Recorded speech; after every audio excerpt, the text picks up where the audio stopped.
어제 이반 형이 한 말이 그 순간 줄곧 알료샤의 기억 속에 되살아나 야릇하게도 괴로운 인상을 주고 있는 사실이었다.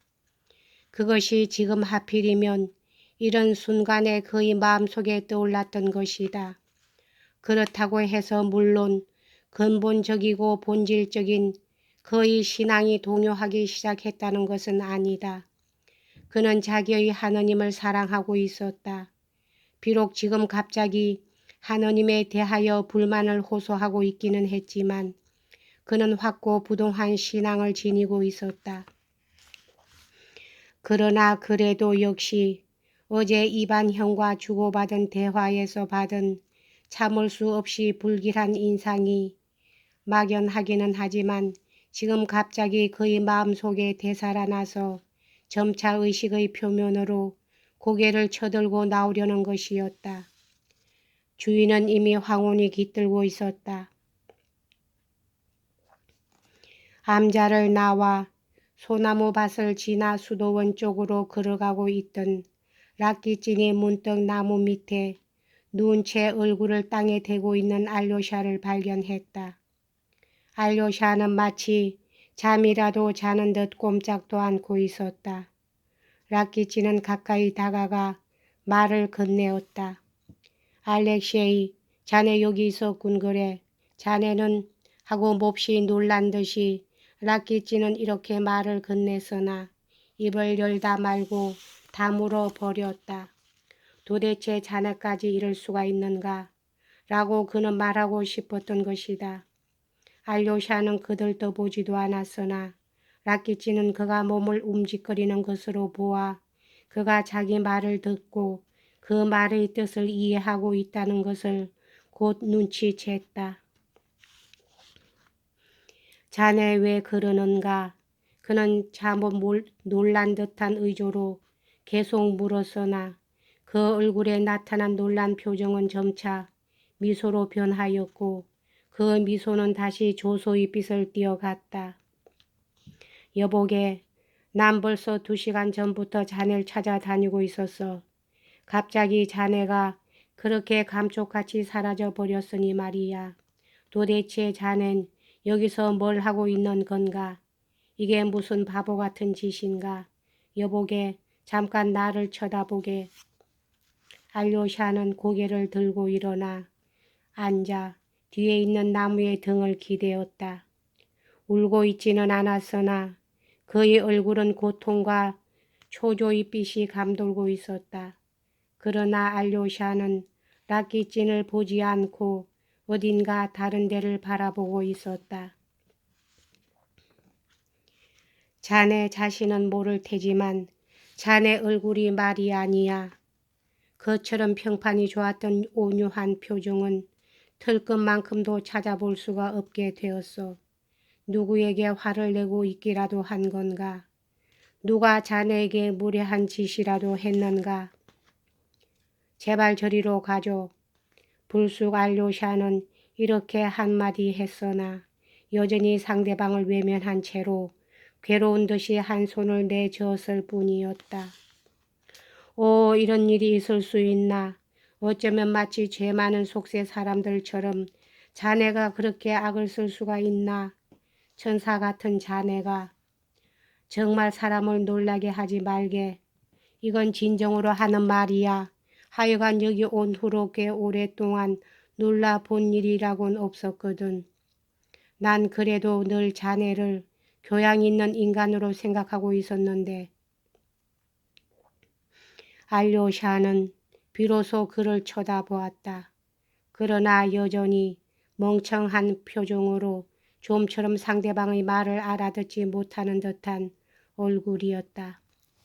그래, 자네는 그 늙은이가 고약한 냄새를 풍기기 시작했다는 그것만으로 그렇게 풀이 죽어있나? 설마 그 늙은이가 정말로 기적을 나타내리라고 믿었던 것은 아니겠지. 다시금 더없이 진지한 얼굴로 락기찌는 이렇게 외쳤다. 믿고 있었어. 지금도 믿고 있어.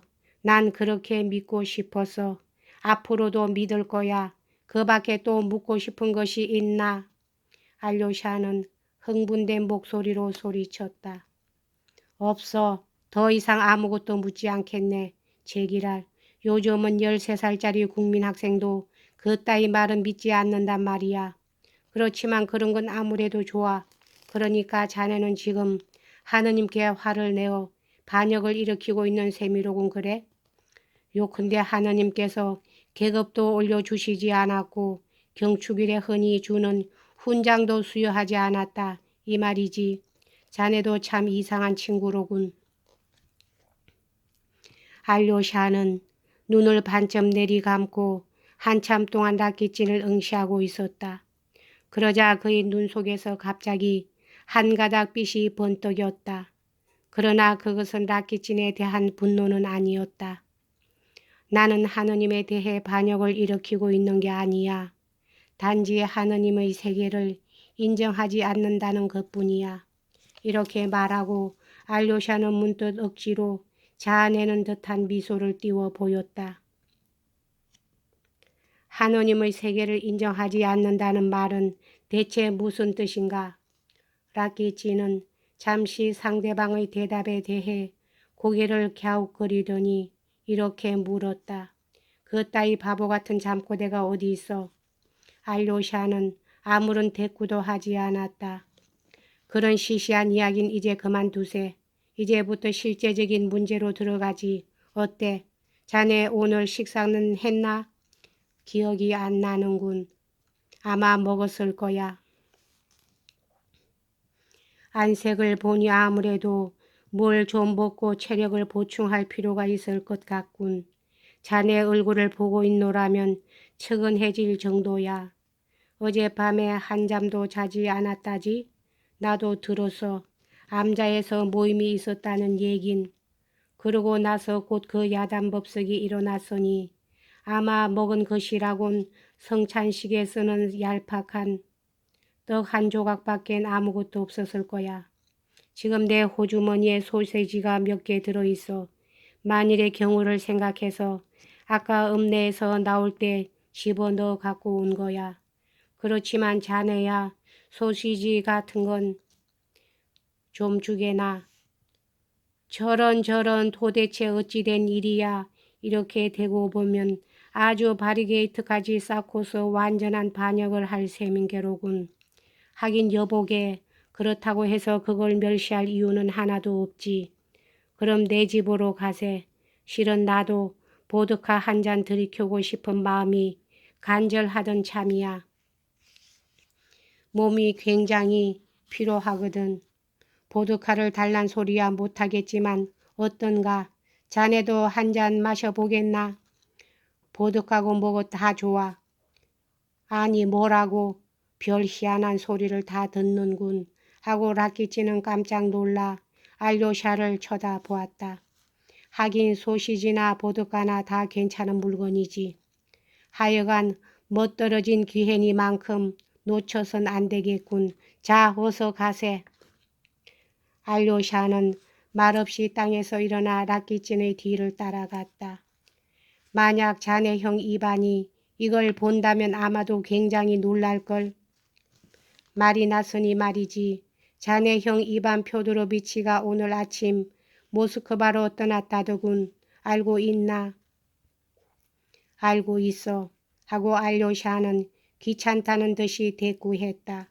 그러자 문득 형 드미트리의 모습이 그의 머릿속에 떠올랐다. 그러나 그것은 한순간에 불과하였다.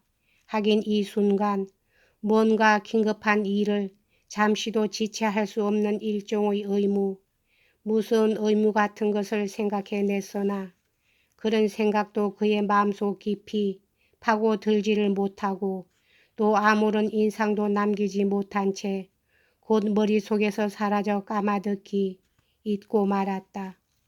그런데도 이때 일은 그 후 두고두고 알료샤의 기억 속에 남아있었다. 자네 형 이반은 언젠가 나를 가리켜 무능한 자유주의자라고 평했고 자네 역시 언젠가 한번 홧김에 파렴치한 인간이라고 말한 적이 있었지. 그건 아무래도 좋아. 하여간 이제부터 나는 자네들이 얼마나 유능하고 결백한가를 잘 보아둬야겠어. 그건 그렇고 어떤가 하고 그는 다시 큰 소리로 외쳤다. 수도원 옆을 빠져나가 사이길로 해서 곧장 읍내로 나가지. 아차, 그래 난 잠깐 홀라 꼽아 부인한테 들러봐야겠네.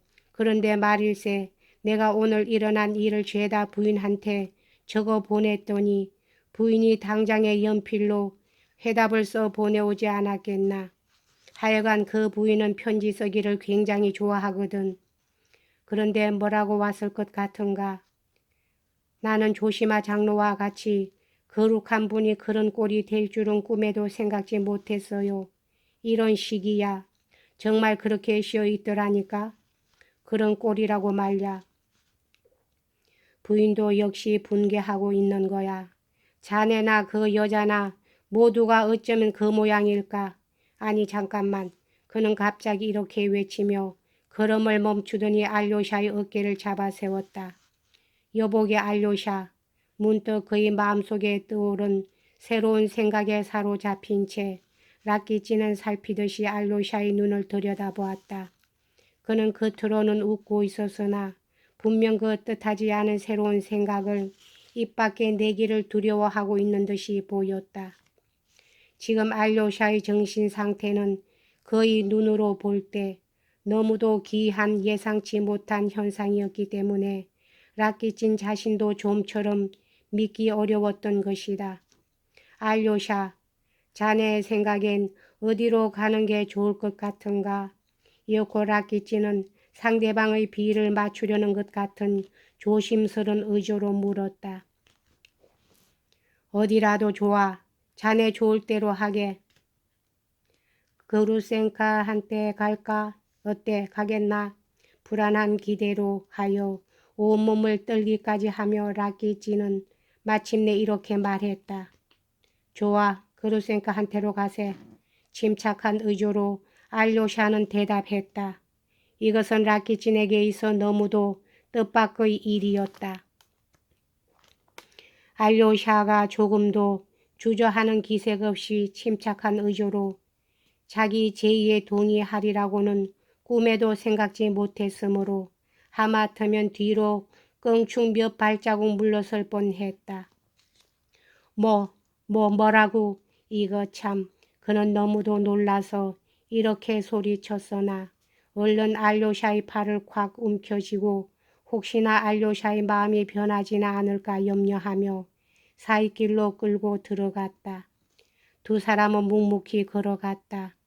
락기찌는 말을 건네는 것조차 조심스러워하고 있었다.